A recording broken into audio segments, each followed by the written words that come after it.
Terima kasih Tuhan, suatu doa, suatu pujian dan doa yang kami panjatkan kepada Engkau Tuhan. Supaya kami boleh diubahkan, ditransformasi seperti yang menjadi tema tahun ini Tuhan, menjadi seperti Engkau. Dan memakai kami Tuhan sebagai alat-Mu dimanapun kami berada.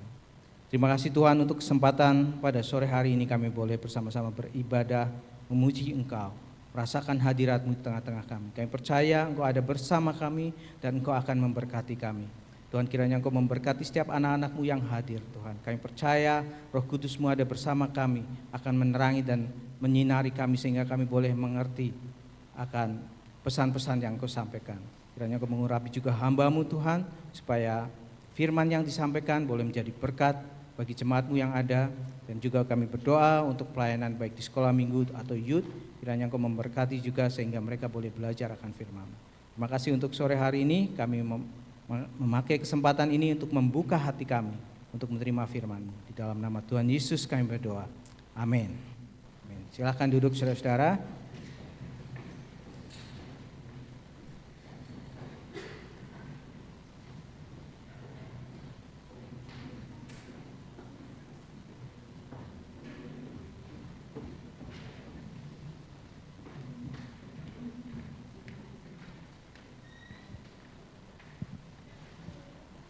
Selamat sore, selamat kita berbakti di dalam rumah Tuhan. Hari ini kita akan belajar firman Tuhan dari Markus 5 ayat yang ke-24 sampai yang ke-34.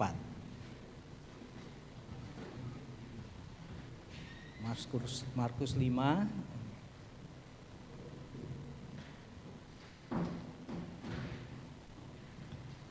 Kalau sudah ketemu semua, kita akan baca bersama-sama. Bisa di ayatnya bisa di ini ya, Markus 5 ayat yang ke-24 sampai yang ke-34.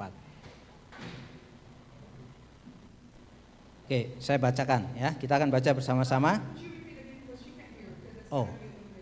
Markus 5 ayat yang ke-24 sampai yang ke-34.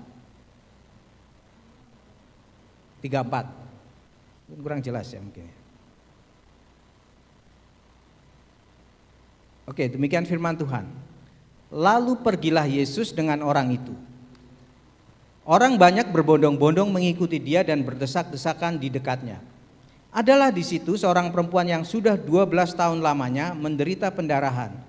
Ia telah berulang-ulang diobati oleh berbagai tabib, sehingga telah dihabiskannya semua yang ada padanya. Namun sama sekali tidak ada faedahnya. Malah sebaliknya keadaannya makin memburuk. Dia sudah mendengar berita-berita tentang Yesus. Maka di tengah-tengah orang banyak itu, ia mendekati Yesus dari belakang dan menjamah jubahnya. Sebab katanya, asalku jamah saja jubahnya, aku akan sembuh. Seketika itu juga berhentilah pendarahannya dan ia merasa bahwa badannya sudah sembuh dari penyakitnya. Pada ketika itu juga Yesus mengetahui bahwa ada tenaga yang keluar dari dirinya. Lalu ia berpaling di tengah orang banyak dan bertanya, siapa yang menjamah jubahku? Murid-muridnya menjawab, engkau melihat bagaimana orang-orang ini berdesak-desakan dekatmu. Dan engkau bertanya, siapa yang menjamah aku? Lalu ia memandang sekelilingnya untuk melihat siapa yang telah melakukan hal itu. Perempuan itu yang menjadi takut dan gemetar ketika mengetahui apa yang telah terjadi atas dirinya, tampil dan tersungkur di depan Yesus dan dengan tulus memberitahukan segala sesuatu kepadanya. Maka katanya kepada perempuan itu, hai anakku, imanmu telah menyelamatkan engkau, pergilah dengan selamat dan sembuhlah dari penyakitmu. Kita mungkin pernah dengar cerita ini di sekolah minggu atau ya, saudara membaca firman Tuhan, di mana Tuhan Yesus pada waktu itu sebetulnya diminta untuk menyembuhkan anak Yairus. Nah, di tengah jalan waktu dia datang, ternyata ada seorang wanita yang sudah 12 tahun lamanya sakit pendarahan. 12 tahun lamanya sakit pendarahan, dikatakan mengeluarkan uang banyak sampai habis semuanya. Tapi waktu dia mendengar Yesus, dia datang dan menjamah Yesus, lalu dia mengalami kesembuhan. Hari ini firman Tuhan saya beri judul iman yang mengubahkan hidup. Ya, kita tahu tahun ini kita belajar tentang transformasi, dan saya percaya dalam transformasi orang percaya salah satu yang bisa mentransformasi kita adalah iman kita, percaya kita kepada Tuhan Yesus. Diceritakan pada saat itu Tuhan Yesus jalan dan berbondong-bondong orang mengikuti Tuhan Yesus.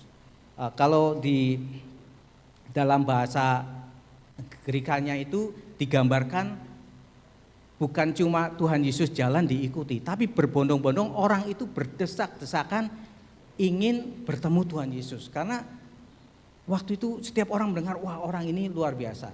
Saya pernah suatu saat waktu saya masih kuliah, saya pergi ke daerah Boyolali. Di sana itu mungkin kalau yang daerah Semarang, Solo, Boyolali ada namanya festival. Ya. Festival namanya kalau nggak salah itu Hogowiyu. Pernah dengar nggak? Hogowiyu itu festival apem. Tahu apem? Oh ya betul ini. Apem itu gimana ya? Di sini kan ada ya apem kayak kue gitu kan. Orang Jawa bilangnya apem. Pancake. Nah ini Jawa punya. Jadi Javanese pancake ya, apem orang bilangnya apem. Nah waktu itu saya baca dan kebetulan ada festivalnya dan teman saya rumahnya dekat situ. Jadi saya coba. Jadi itu dekat-dekat Klaten masuk sedikit. Ada yang pernah dengar nggak peristiwa apa ini Hogowiyu ini? Yang daerah Semarang nggak pernah ya, nggak pernah dengar. Nah jadi kenapa namanya apem? Nah dia bikin kayak gunungan. Gunungan itu nanti ada apemnya banyak. Caranya gimana? Jadi masyarakat sekitar situ, setiap keluarga itu tahu cara bikin apem. Jadi setiap keluarga bikin apem, nanti dikumpulkan, dibikin seperti gunungan besar. Nah nanti itu diarak. Kenapa festival itu terkenal, orang suka? Karena katanya kalau kamu dapat apemnya itu, kamu dapat berkah. Ya. Jadi orang itu rebutan ambil apem. Nah, waktu saya datang itu kira-kira kayak jalan di Siramadri itu jalannya hampir seluas jalan raya itu. Saya pikir ini kok katanya festival. Itu pagi-pagi itu saya bangun, kok nggak ada apa-apanya, yang rame apa? Setelah saya tunggu begitu jam 12 siang, itu yang namanya orang datang semua. Jalan yang tadinya lenggang itu seperti kira-kira lebar jalan ini penuh berdesak-desakan. Berdesak-desakannya itu enggak seperti kita ada space. Benar-benar sampai jalan segini, saya sampai bingung. Wah, ternyata ini festival ini ternyata orang karena cari berkat ya. Katanya kalau dapat apemnya berarti nanti usahanya diberkati, ya bisnisnya lancar, keluarganya mungkin makin bahagia, whatever lah. Ya. Dan orang sangat banyak, saya masih ingat, waduh saya berdesak sampai rodok nyesel gitu ya. Wah ternyata ini katanya bagus, ternyata susah. Nah saya membayangkan waktu Tuhan Yesus itu berjalan ke tempat Yairus, kira-kira katanya kalau menurut gambaran dari bahasa Greka yang dipakai, bahasa Yunani yang dipakai, itu seperti itu, berdesak-desakan. Saya membayangkan, wah susah, jalan aja susah. Tapi terjadi suatu peristiwa di mana wanita ini mau datang menjamah Yesus. Waktu saya baca lagi, saya merenungkan firman Tuhan ini, wanita ini memberikan kepada kita contoh bagaimana imannya mengubah hidup dari wanita ini.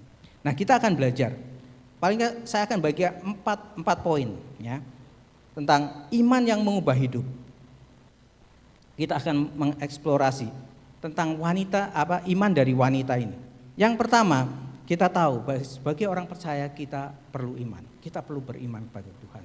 Nah saya baca dari ayat ini apa yang terjadi, bagaimana iman itu bisa mengubah hidup wanita ini. Yang pertama kita dikatakan dalam firman Tuhan, wanita ini sudah menderita, ya, mengalami pergumulan hidup yang tidak ada jawabannya. Dikatakan uangnya sudah habis, keadaannya makin memburuk. Dan pada waktu itu di tradisi Yunani Yahudi pada waktu itu, kalau saudara sakit pendarahan, misalnya menstruation, ya, itu dianggap tidak layak, tidak kudus, najis. Orang nggak mau dekat-dekat. Sebab kalau ketempelan,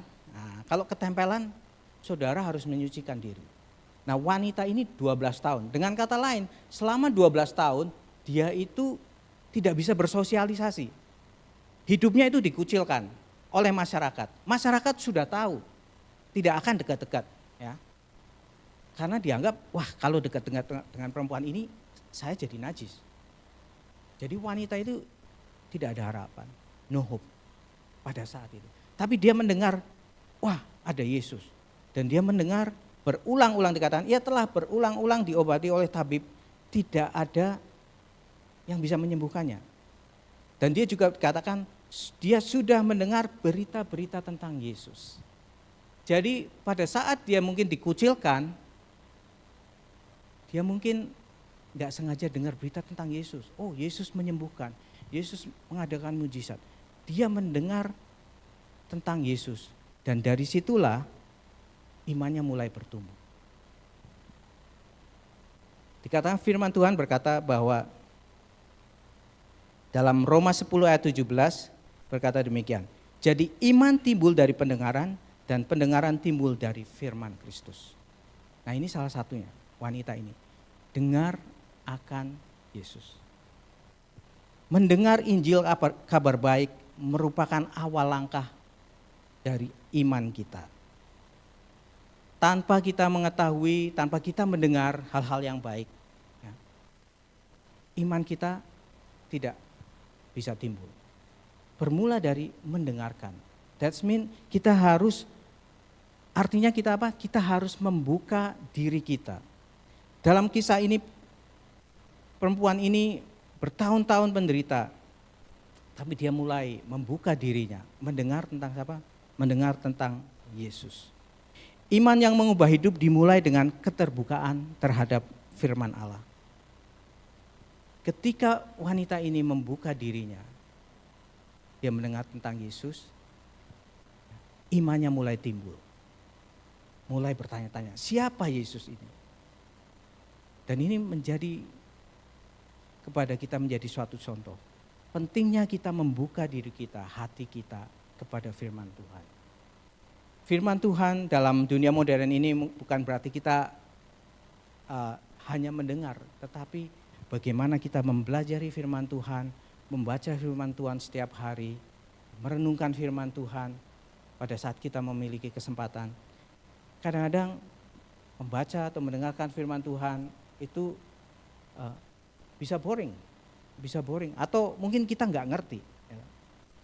Saya sekarang lagi baca, terakhir itu saya baca kitab Tawarikh sama Esra, ya saudara boleh baca, itu tentang raja gitu. Belajar apa ini? Ini kayak belajar sejarah. Ya. Tapi kalau kita melihat dan kita renungkan, ya kira-kira prinsip-prinsip apa yang kita bisa dipakai dalam kehidupan sehari-hari, dalam kehidupan kita, saudara bisa menemukan. Dan itu yang saya lakukan. Pada saat saya baca, waduh ini belajar sejarah, dan saya bukan baca cuma sekali, saya pernah baca gitu. Dan dulu pernah baca ya, sejarah tentang kerajaan Israel misalnya. Rajanya itu jatuh, kebetulan saya baca tentang Raja Hizkia salah satunya. Apa yang bisa saya petik, apa yang bisa saya ambil, apa yang bisa saya praktekkan dalam kehidupan. Yang saya belajar simple. Dari raja-raja Israel misalnya, dari yang saya baca, bahwa ketika mereka jauh daripada Tuhan, hidupnya mulai berantakan. Ya, it's just as simple as that. Tetapi ketika mereka mendekatkan diri pada Tuhan, Tuhan memulihkan. Itu yang bisa saya pelajari salah satunya. Dan saya melihat ketika kita datang pada Tuhan, raja-raja itu meskipun dia melakukan kejahatan, menyembah berhala, tapi ketika dia datang pada Tuhan, Tuhan itu selalu memulihkan hubungan, mau mengampuni. Oh, as simple as that. Tapi kita perlu membuka hati dan pikiran kita akan firman Tuhan. Dalam sehari-hari, dalam tiap minggu kita datang ke gereja, kita perlu membuka hati kita I know it's maybe only 2 hour atau firman Tuhan ya 30 sampai 45 menit atau sampai 1 jam. Tapi kita perlu membuka hati kita, bertanya, apa yang bisa kita dapatkan? Mendengarkan itu merupakan langkah awal supaya kita memiliki iman yang teguh yang mengubahkan hidup kita. Sebagai jemaat, marilah kita memprioritaskan lingkungan di mana kita bisa mendengar, membaca dan merenungkan firman Tuhan. Firman Tuhan itu seperti makanan rohani. Ada orang berkata, you are what you eat, ya toh. Kalau saudara makannya yang berlemak-lemak ya jadi gemuk. Kalau saudara mengurangi karbohidrat, lagi diet, pasti saudara kurus. Demikian juga firman Tuhan. Kalau kita merenungkan firman Tuhan, membaca firman Tuhan, meskipun pada saat itu mungkin saudara tidak tahu, firman Tuhan itu bisa menjaga hati kita, menjaga hidup kita.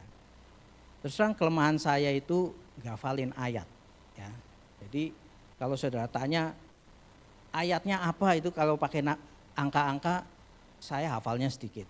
Ya. Saya coba sudah pernah dulu waktu kerja di sekolah, teman-teman saya kok pinter ngafalin Alkitab, saya sambil nyiramin bunga itu ya. Saya coba ngafalin Alkitab. Tapi ternyata ya lupa juga.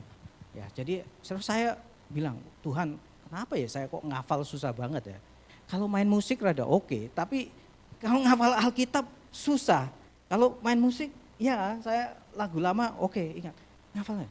Tapi Tuhan ajarkan, sepertinya ada yang ngomong, yang penting itu bukan tulisannya. Yang penting itu bagaimana tulisannya itu tertulis di hatimu. Wah, saya rada senang juga gitu ya, kayak dihiburkan. Maksudnya apa? Pada saat mungkin kita tidak hafal nomornya enggak apa-apa, tapi saudara tahu isinya, itu bisa menguatkan hidup kita. Pada saat kita menerima tantangan hidup yang sangat susah, kita mungkin hampir putus asa, firman Tuhan itu yang hidup datang mengingatkan kita. Mungkin saudara tidak tahu ayatnya di mana, tapi saudara tahu, saya pernah baca, saya tahu itu firman Tuhan yang menguatkan kita. Firman iman yang mengubah hidup pertama datang dari mendengarkan, membuka hati kita. Dan yang kedua apa? Yang kedua, iman adalah keyakinan. Meyakini, setelah mendengarkan itu meyakini. Apa yang dikatakan oleh perempuan ini? Dikatakan perempuan ini dalam Markus 5 tidak sekedar mengakui keberadaan Yesus. Ia secara khusus yakin dan berkata bahwa jika aku menyentuh jubahnya saja, aku akan sembuh. Saya rasa wanita ini memang benar-benar udah desperate. Dia nggak kenal Yesus, dia cuma dengar. Tapi dia berani ambil kesimpulan, pokoknya kalau aku jamah jubahnya, aku pasti sembuh. Itu kan berarti imannya begitu kuat. Dia nggak pernah melihat Yesus. Dia cuma dengar dari orang. Tetapi dia punya iman yang kuat, dia yakin bahwa pada saat aku menjamah Yesus, menyentuh jubahnya saja, aku akan sembuh. Keyakinan ini bukan cuma ya sekedar optimisme ya, melainkan kepercayaan yang sangat teguh akan kemampuan Tuhan. Saya percaya dalam kehidupan kita ya, pasti pernah mengalami hal-hal yang demikian. Sepertinya meragukan, tapi saudara berani melangkah. Ya ceritanya Pak Handoyo sering ceritakan. Ya toh. Saya juga mengalami hal yang demikian. Ada kalanya kok sepertinya tidak mungkin, tetapi ada satu keyakinan. Nah, iman itu kadang-kadang seperti itu. Keyakinannya itu kecil. Ada. Kadang-kadang yang lebih besar itu keraguannya. Ya. Keraguannya itu besar sehingga sepertinya waduh susah sekali. Tapi di tengah-tengah keraguan, di tengah-tengah kita tidak mampu, kadang-kadang itu ada ada satu keyakinan. Saya sering ceritakan, sebelum saya ke Amerika itu saya ditolak 3 kali kan. Saya ditolak 3 kali, udah enggak, saya disponsorin jadi enggak ada uang, ditolak 3 kali. Saya ke Jakarta, ke Surabaya, Saya masih ingat waktu potong rambutnya, loh Van katanya saya kira udah sampai Amerika. Waduh rasanya, wah, saya mau jawab bingung terus terang, saya mau jawab bingung. Iya sih memang sih saya mau ke Amerika tapi uang nggak ada. Ya memang saya nggak pernah berpikir ya, wah ditolak 3 kali. Saya nggak tahu ternyata kalau ke konsulat itu harus ada laporan keuangan itu sama sekali. Ya, saya pernah cerita antara Los Angeles dan California saya nggak bisa bedain. That's true, meskipun saya udah kuliah, gitu. Karena nggak pernah berpikir, oh ya udah, waktu ditawarin, kamu nanti ke Amerika, tapi sekolah Alkitab. Saya mikir, waduh sekolah Alkitab lagi ya. Saya pikir, saya di Indonesia disuruh sekolah Alkitab, saya nggak mau. Saya sampai protes, Tuhan kok sekolah Alkitab Tuhan ya. Ya sudah nggak apa-apa. Sudah belajar capek-capek, belajar bahasa Inggrisnya tahu saudara saya pakai apa? Pakai Alkitab. Jadi saya baca Alkitab sambil belajar bahasa Inggris. Saya masih ingat ujian TOEFL itu bayarnya $100. Saya cuma dikasih uang $100. Kalau nggak lulus ya udah nggak lulus TOEFL gitu. Jadi saya belajar coba mepet lulus. Ya, saya masih ingat saya ujian TOEFL nggak tahu ujian TOEFL itu seperti apa. Saya pikir ya mungkin kayak ujian bahasa Inggris. Ada ujian mendengarkan, ada ujian menulis. Saya masih ingat waktunya benar-benar sampai habis. Itu kayaknya saya belum selesai. Jadi saya, aduh lulus enggak. Begitu keluar, saya serahin ke sekolah, ya nggak tahu mungkin sekolahnya untungnya juga nggak terlalu tinggi kali ya. Dia, oh kamu diterima. So banyak langkah-langkah yang saya lakukan, ya saya masih ingat seperti itu. Katanya ke Amerika. Waduh saya mikir, iya juga ya gimana ya. Untungnya yang sponsorin masih mau sponsorin. And the next time, akhirnya berangkat, ya puji Tuhan. Tapi keyakinan itu ada, meskipun kecil dan kadang-kadang ditimbun oleh besarnya keraguan. Dalam hidup berapa kali kita banyak mungkin ragu, kita takut melangkah mungkin usaha baru, mempunyai hubungan yang baru, mungkin memikirkan keluarga kita, masa depan kita, gimana kalau sudah retired, ya. Kita mungkin ada ketakutan, itu wajar. Tapi firman Tuhan mengajarkan bahwa kita ini perlu mempunyai iman yang bisa mengubah hidup kita. Yang pertama melalui mendengarkan firman Tuhan, yang kedua apa? Meyakini bahwa kehadiran Tuhan di dalam kehidupan kita itu sanggup mengubah kehidupan kita. Seperti wanita ini modalnya cuma percaya. Bayangin cuma dari cerita saya, kalau saya bayangkan perempuan ini sudah memang nekat, sudah tidak ada mungkin sudah tidak ada harapan. Sampai dia berani berkata, pokoknya dia nggak kenal Tuhan Yesus, bayangkan. Dia nggak kenal Tuhan Yesus, dia nggak pernah melihat Tuhan Yesus. Tapi dia berani berkata, asal ku jamah jubahnya, aku akan sembuh. Melaksanakan iman itu menuntut keberanian. Ya. Dan iman ini mengubah pola pikir kita. Pola pikir dari yang tadinya merasa, wah aku sudah tidak ada harapan. Begitu dia mendengar Yesus dan dia meyakini Yesus, itu mengubah pola pikir kita. Kemarin saya jalan-jalan sama teman saya, di kerja itu saya kadang-kadang jalan olahraga ya, karena kerjaan saya duduk. Jadi kalau pas ada kesempatan, saya jalan muter.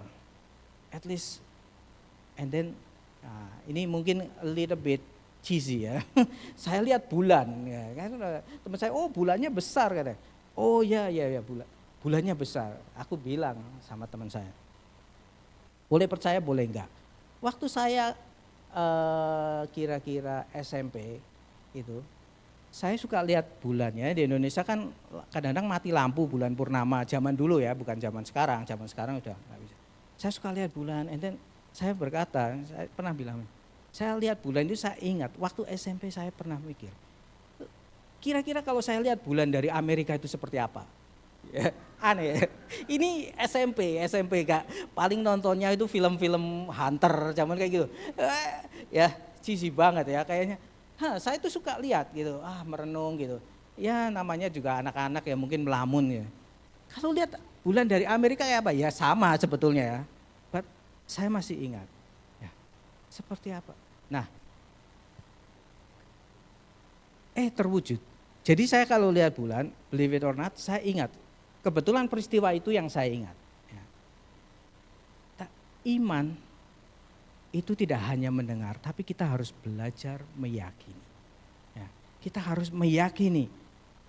Dan untuk dikatakan Ibrani 11, iman itu dasar dari segala sesuatu yang kita harapkan dan bukti dari segala sesuatu yang tidak kita lihat. Saya rasa wanita ini menjadi contoh dari iman ini.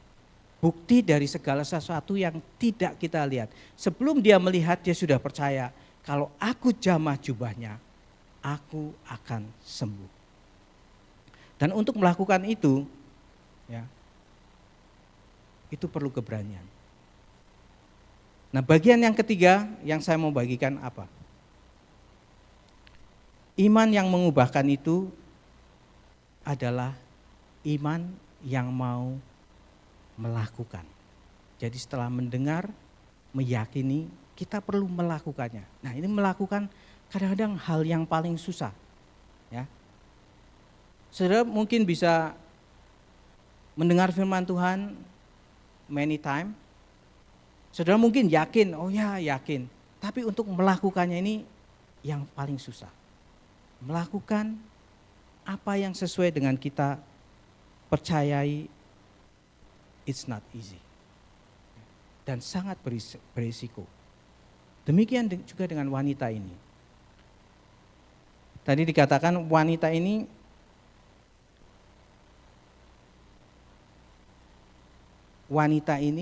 dikucilkan 12 tahun.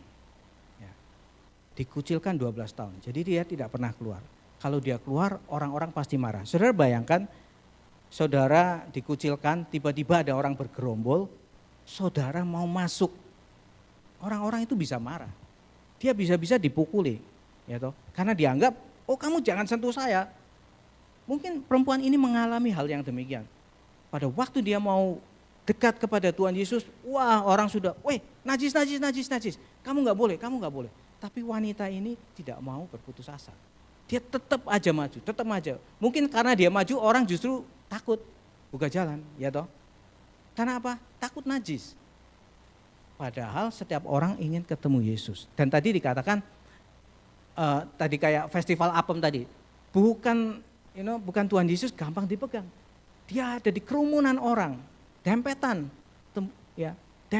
bukan di tempat yang luas. Jadi it's not easy. Dia kayak harus menembus tembok orang-orang sampai dia bisa menyamar Tuhan Yesus. Melakukan iman, melakukan apa yang kita percayai itu memerlukan keberanian. Kadang-kadang di dalam kehidupan sehari-hari ketika kita menunjukkan iman kita, tidak semua orang menerima. Bahkan kadang mencemooh. Oh, so you Christian. What do you think about this, Stephen?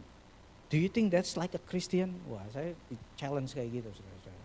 Saya jadi mikir, wah ya benar juga. Ternyata secara tidak sadar apa yang saya percayai dilihat orang.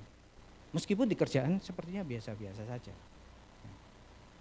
Apa yang kita percayai ketika kita mau melakukannya, itu memerlukan keberanian.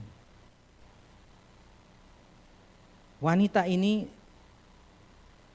pada saat dia mau mendekati Tuhan Yesus, pasti ada orang yang mengenal dia berkata, orang ini najis. Dia pasti dikata-katain. Mungkin dimarahin, tidak cuma dimarahin, mungkin dia didorong keluar supaya apa? Supaya tidak mendekati Yesus. Karena Yesus dianggap wah orang yang kudus, orang yang bisa menyembuhkan banyak orang. Wanita ini mengalami banyak penganiayaan. Tidak hanya secara kejiwaan, ya karena dia harus dikucilkan, mungkin secara fisik. Mungkin dia berani mengambil resiko. Resikonya tadi, salah satunya mungkin bisa terinjak-injak. Ya, kita pernah dengar cerita di Seoul misalnya, waktu mereka ada, itu di Seoul apa di Jepang gitu, yang mereka ada festival, terus ada orang yang mati. Pernah dengar ya? Kalau nggak salah Halloween atau apa ya, sampai orang itu meninggal. Saya mikir wanita ini bisa loh mati sebelum sembuh. Dia mau datang kepada Yesus, diinjak-injak orang, bisa terjadi. Tetapi wanita ini tetap maju. Dalam kehidupan kita, tindakan yang didorong iman memerlukan keberanian. Ya. Keberanian menghadapi dosa, keberanian menyampaikan firman Tuhan, keberanian untuk mengambil keputusan yang tidak sama dengan orang lain. Atau mungkin bahkan keberanian untuk melangkah ke panggilan yang tidak diketahui. Perlu keberanian. Kadang keberaniannya tadi kecil, ketakutannya besar. Tetapi kalau kita berani dengan mata yang tertuju kepada Tuhan Yesus sanggup menolong. Ketika kita mendekatkan diri kita kepada Tuhan, tadi yang saya ceritakan, seperti raja-raja, saya belajar simpel. Pada saat kita dekat dengan Tuhan, Tuhan itu baik, Tuhan itu akan menolong kita, memberikan kita jalan keluar. Many time, seringkali saya juga mengalami hal yang demikian. Saya seringkali cerita kalau saya kerja di rumah sakit itu, saya sendiri ya mami saya juga mungkin bingung. Karena saya paling takut rumah sakit, ya, paling takut dokter, paling takut needle, paling segala sesuatu. Saya dulu dibawa ke dokter gigi, begitu dokternya suruh buka mulut, terus dia ambil jarum suntik mau dibius, saya langsung sembuh, saudara-saudara. Saya lari, wah, saya masih ingat saya lari, padahal waduh sakit di rumah nangis-nangis. Saya lari, sampai susternya bilang, jangan lari, mami saya, karena saya suka main badminton, mami saya rayu saya. Nanti kalau sudah dibeliin raket baru, ya, saya masih ingat. Ya memang saya dapat raket baru, tapi saya paling takut, saudara-saudara. Kakak saya dan adik saya masuk rumah sakit, ya saya mengunjungi tuh. Saya datang ke Pemalang, saya di Randong, ini kabupaten. Begitu turun saya masuk rumah sakit, susternya bilang, loh ini anaknya yang sakit. Karena saya pucat, saudara. Jadi saya bilang, bukan, ini mau nilikin kakak saya. Padahal kakak saya di opname, di infus. Saya saking takutnya. Nah sama, saya waktu berdoa Tuhan saya pengen kerja apa. Saya tunjukin, coba ini, aduh rumah sakit. Ya. Saya ini paling takut needle. Tapi ya gitu, di antara keraguan saya coba. Oke, it's my personal life ya. Everybody's different. Saya melangkah, saya bilang, saya itu waktu sekolah itu saya nggak tahu saya mau sekolah apa sebetulnya. Saya cuma yang ngasih tahu saya itu Gatot. Van, kamu coba jadi ini gitu. Masa sih Tot? Ya coba. Saya ikut tes pertama gagal. Itu tesnya masuk gampang bahasa Inggris sama matematika. Tapi kan sudah lama nggak belajar. Saya lupa matematika. Bayangkan sudah berapa tahun itu? 10 tahun sudah nggak belajar matematika segala macam. Tes pertama gagal, tapi saya mikir, gagal, tes cuma bayar $25. Oke, saya bayar $50. Jadi saya mau ambil 2 tes lagi. Saya ambil, the next day saya ambil 2 tes sekaligus. Ya, tahu yang bikin saya lulus? Tes kedua. jadi untung yang diambil yang lulus. Kalau diambil yang ketiga saya nggak lulus. Tapi saya nggak tahu, begitu saya duduk di kelas, lalu saya lihat, oh ternyata sekolahnya tentang ngurusin orang mental illness. Nah saya sukanya karena saya suka mendengar Pak Handoyo tentang psikologi ini, wah ini menarik juga ya. Nah akhirnya saya stay. Saya dikasih pilihan sebetulnya, mau jadi kayak Wiwi itu, Wiwi LVN atau jadi PT gitu. Saya bingung karena saya nggak tahu, saya tanya guru saya, ini enaknya saya masuk yang mana ini, saya keterima dua-duanya. Wah terserah kamu suka yang mana, tapi akhirnya saya mengambil keputusan, saya ambil yang saya kerjakan sekarang. Tapi ya gitu, ada ketakutan, nggak ngerti yang dipelajari apa, ya Lisa juga belajar dulu, Lisa tahu. Ya. Tapi kita harus belajar bersama Tuhan itu is like an adventure. Melakukan iman kita itu harus kita lakukan. Tidak hanya mendengar dan meyakini, tapi kita belajar berjalan bersama Tuhan sehingga kita mempunyai pengalaman pribadi mengenal siapa Tuhan. Ya. Bukan cuma itu, wanita ini dalam melakukan firman imannya itu menurut saya tidak hanya dia berani, tetapi dia itu bersedia untuk berkorban. Dia harus ada yang dikorbankan.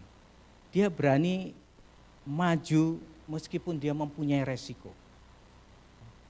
Resikonya tadi bisa-bisa mati, bisa-bisa mungkin dilemparin batu atau mungkin diinjak-injak. Tetapi dia mau melakukannya, dia mau berkorban, dia mau mempertaruhkan reputasi dan keselamatannya. Dia tidak peduli dia dihina, ya dianggap oh najis, kamu nggak boleh di sini. Dia tidak peduli, dia tetap saja maju, mau berkorban.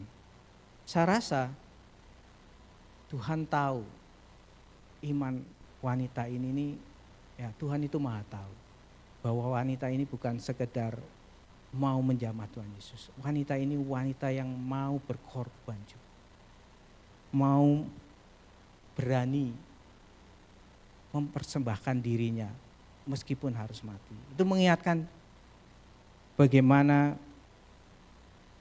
Tuhan Yesus juga mau berkorban untuk kita semua.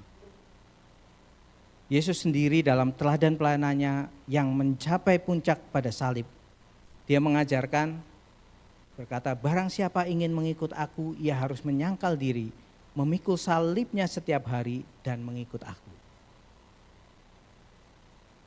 Iman yang hidup adalah iman yang kita lakukan. We put it into practice. Dan sometimes, ya, or many times, memerlukan keberanian dan memerlukan pengorbanan. As simple as kita datang ke gereja, ya, kita mau mempraktekkan iman kita. Kita mau meninggalkan comfort di rumah, mungkin nyaman jam segini nih waktunya tidur siang, apalagi hari Minggu ya toh. Mungkin saudara yang suka berkebun, saudara jalan-jalan, saudara bisa jalan-jalan, you have many choices. Tapi kita mau belajar datang kepada Tuhan, mempraktekkan iman kita. Dan dengan iman itu, hidup kita akan diubahkan. Kita yakin bahwa melalui apa yang kita lakukan, meskipun kelihatannya sederhana, kelihatannya tidak sempurna, tetapi pada saat kita melakukannya, hidup kita akan berubah. Dan yang terakhir, dari cerita ini, saya belajar poin yang keempat. Tadi yang pertama, iman yang mengubahkan itu sebenarnya, iman yang mau membuka diri kepada firman Tuhan. Yang kedua, iman yang meyakini. Dan yang ketiga, tidak hanya meyakini, tapi kita mau melakukannya, mempraktekkan dalam kehidupan kita. Dan saya percaya yang keempat ini indah sekali. Dikatakan, ayat yang firman Tuhan berkata demikian. Pada ketika itu juga Yesus mengetahui bahwa ada tenaga yang keluar dari dirinya. Lalu ia berpaling di tengah orang banyak dan bertanya, siapa yang menjamah jubahku? Murid-muridnya menjawab, engkau melihat bagaimana orang-orang ini berdesak-desakan denganmu. Dan engkau bertanya, siapa yang menjamah aku? Ya. Selanjutnya berkata firman Tuhan,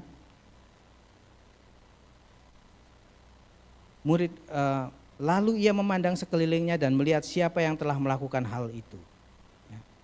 Ayat yang terakhir dikatakan, maka katanya kepada perempuan itu, hai anakku, imanmu telah menyelamatkan engkau. Pergilah dengan selamat dan sembuhlah dari penyakitmu. Yang terakhir, pada saat kita melakukan semua hal itu, Tuhan itu senang kepada iman kita, iman yang kita kerjakan, iman yang kita put into action. Apapun itu, saya belajar bahwa pada saat kita mendekatkan kepada Tuhan, Tuhan itu selalu respon. Demikian dengan iman kita, apapun yang menjadi pergumulan kita, ketika kita mengarahkannya kepada Tuhan, kita enggak perfect, tetapi Tuhan itu selalu respon. Kepercayaan wanita ini menjadi pembeda pada saat ia menyentuh Tuhan Yesus. Saudara bayangkan pada waktu itu setiap orang itu pasti ingin menyentuh Tuhan Yesus. Karena apa? Ya kayak apem tadi, ngalap berkat ya toh, pingin dapat berkat. Wah ini orang yang siapa tahu. A lot of people, makanya nggak heran murid-murid Tuhan berkata, loh kamu ini loh dekat-dekatan gini semua orang menyentuh, kok kamu tanya siapa yang menyentuh? Ya toh? Siapa yang menyentuh? Tetapi Tuhan itu tahu orang yang menyentuh biasa dengan orang yang menyentuh dengan percaya, dengan iman kepada dia. Ada satu quote dia berkata demikian, there is a difference between the touch of physical nearness and the touch of desperate faith. It is possible to be ever near him without trusting him, but impossible to touch him by faith without his knowing it and being healed. Ada perbedaan antara menyentuh secara fisik dan menyentuh dengan iman. It's possible. Mungkin orang bisa menyentuh Yesus tanpa percaya dengan dia. Banyak orang. But it's impossible, katakan it's impossible to touch him by faith, menyentuh dia dengan iman tanpa Tuhan Yesus tahu dan tanpa disembuhkan. Cara saya is very good quote. Itu kita menyentuh Tuhan dengan iman. Kita mungkin enggak berpikir seperti orang banyak, saya cuma menyentuh. Tetapi dia punya mindset pada saat menyentuh, saya akan sembuh. Dan Tuhan tahu akan hal itu. The same thing kalau kita praktekkan dalam masa sekarang, mungkin dalam pergumulan kita, dalam doa kita. Tetap pada saat saya serahkan ini kepada Tuhan, saya tahu Tuhan itu pasti buka jalan. Tuhan pasti akan menolong. Di tengah ketidakmampuan kita, Tuhan itu menjawab pada saat kita menyentuh Tuhan dengan iman kita. Kita melihat bahwa Tuhan itu berkenan kepada iman yang mendengar, meyakini dan melakukannya. Iman kita mungkin tidak sempurna. Tadi dibaca iman yang biji sesawi yang kecil, tetapi bersama Tuhan itu menjadi besar. Ibrani 11 ayat ke-6 memperkuat akan hal ini, berkata, tanpa iman tidak mungkin orang berkenan kepada Allah. Sebab siapa yang berpaling kepada Allah, ia harus percaya bahwa Allah ada dan bahwa ia memberi upah kepada orang yang sungguh-sungguh mencari dia. Pada saat kita mencari Tuhan dengan sungguh-sungguh, sepertinya misalnya tiap minggu ini sudah datang ke gereja, tetapi pada saat kita mencari dengan bersungguh-sungguh, Tuhan itu berkenan dengan apa yang kita lakukan. Mungkin kita tidak sadar pulang sepertinya, kita back to work. Kita melakukan kegiatan yang sama. Tetapi Tuhan itu, firman Tuhan menyatakan, Tuhan itu berkenan. Dan apa yang terjadi pada saat Tuhan berkenan? Tuhan tidak hanya menyembuhkan wanita ini. Tuhan ini mengangkat, bayangkan. Tuhan ini orang pada saat itu, setiap orang itu pingin kenal Yesus karena Yesus itu terkenal, bisa menyembuhkan. Wanita ini dari orang najis, orang yang tidak dikenal. Tetapi setelah bertemu Tuhan, dari orang yang ditolak, najis, disingkirkan, Tuhan sebut apa? Anakku. That's very personal. Pada saat kita datang kepada Tuhan dan Tuhan berkenan, Tuhan itu memanggil kita sebagai anaknya. Mempunyai hubungan secara personal. Iman yang kita lakukan, yang kita dengar, yang kita yakini, yang kita lakukan, itu membuat hubungan kita dengan Tuhan semakin erat. Pertemuan perempuan ini dengan Yesus mengundang kita untuk merenung. Di mana dalam hidup kita memerlukan iman semacam ini.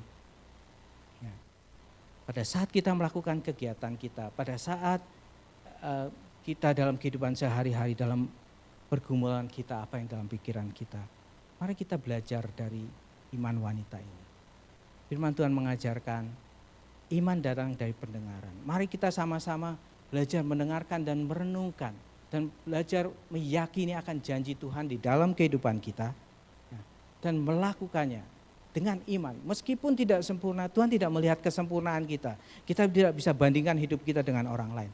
Tetapi Tuhan berkenan pada iman kita. Demikian firman Tuhan. Semoga ini menjadi perenungan kita bersama-sama. Supaya kita boleh menjadi dekat dengan Tuhan lebih lagi. Mari kita sama-sama berdoa.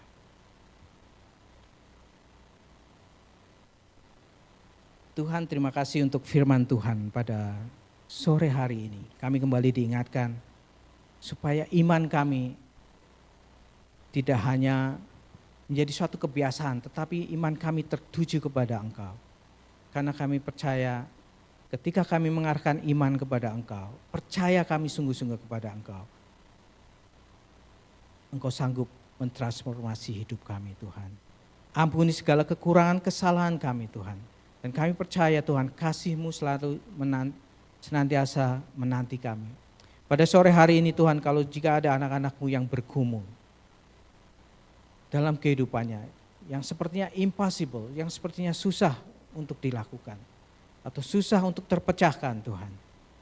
Kami belajar dari wanita ini, bahwa ketika kami percaya, menaruh rasa percaya kami dengan iman kami, meskipun sekecil biji sesawi Tuhan, tetapi di dalam Engkau Tuhan itu menjadi besar.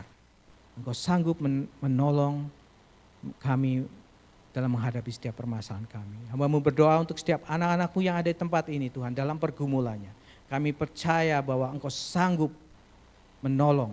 Kami mau menaruh iman kami ke dalam tangan-Mu. Terima kasih Tuhan, firman-Mu boleh berhenti sampai saat ini. Tapi kami percaya Roh Kudus bekerja di dalam hati kami, menguatkan dan mengingatkan kami. Terima kasih Tuhan untuk kasih setia dan kemurahan-Mu yang selalu ada dalam kehidupan kami. Sehingga pada saat kami memerlukan Engkau, kami hanya perlu datang dan Engkau senantiasa menjawab setiap doa kami. Berpujilah nama-Mu, di dalam nama Tuhan Yesus kami doa.